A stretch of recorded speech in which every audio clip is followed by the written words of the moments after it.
Le week-end de l'expérience symbolique, c'est 2 jours pour se poser. 2 jours pour regarder les choses différemment. Ça veut dire quoi regarder les choses différemment? Ça veut dire que tout simplement, on va essayer d'y voir un peu plus clair dans sa vie en faisant le ménage intérieur. Et faire le ménage intérieur, c'est quoi?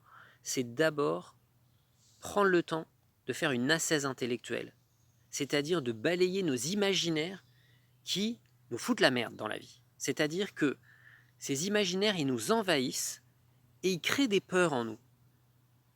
Il y a des peurs qui sont tout à fait légitimes et il y a des peurs qui sont complètement stupides.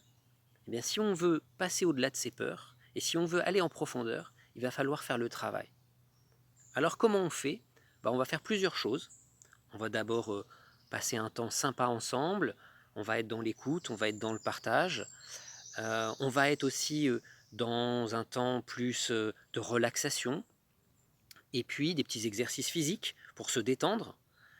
Et enfin, on va travailler avec un outil qui s'appelle la fonction symbolique. La fonction symbolique des objets. C'est quoi la fonction symbolique? C'est tout simplement d'utiliser les objets du monde autour de nous et de voir ce qui nous évoque. Quelles émotions ils suscitent en nous. Et ensuite, d'essayer d'aller plus loin et de se dire cet objet, quelque part, il est capable de m'apprendre quelque chose. Il y a cette phrase de Saint Bernard qui disait « Tu apprendras plus de choses dans la compagnie des arbres que dans les livres ».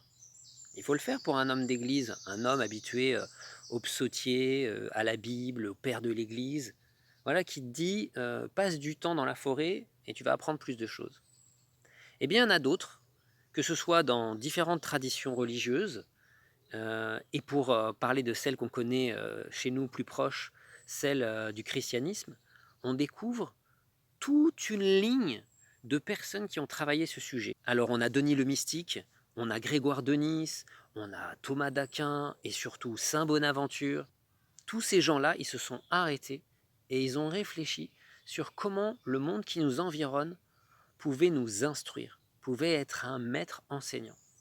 Lors de l'expérience symbolique, on va donc prendre le temps de s'arrêter et d'écouter un objet en questionnant cet objet, en écoutant cet objet, en regardant cet objet. Alors quand je dis un objet, c'est quoi? Ça peut être toutes sortes de choses. Ça peut être un arbre, ça peut être un fruit, ça peut être du bois, un poisson, toutes sortes de choses qu'on voit tous les jours. On passe devant, mais on ne s'arrête pas. Alors il faut qu'on fasse le travail, soit comme le poète, soit comme le philosophe, soit comme le scientifique. Et on va prendre toutes ces facettes-là pour voir ce que l'objet va nous dire. On va se mettre à plusieurs pour faire cette randonnée ensemble. Une randonnée où on va découvrir un nouveau paysage. Venez découvrir l'expérience symbolique.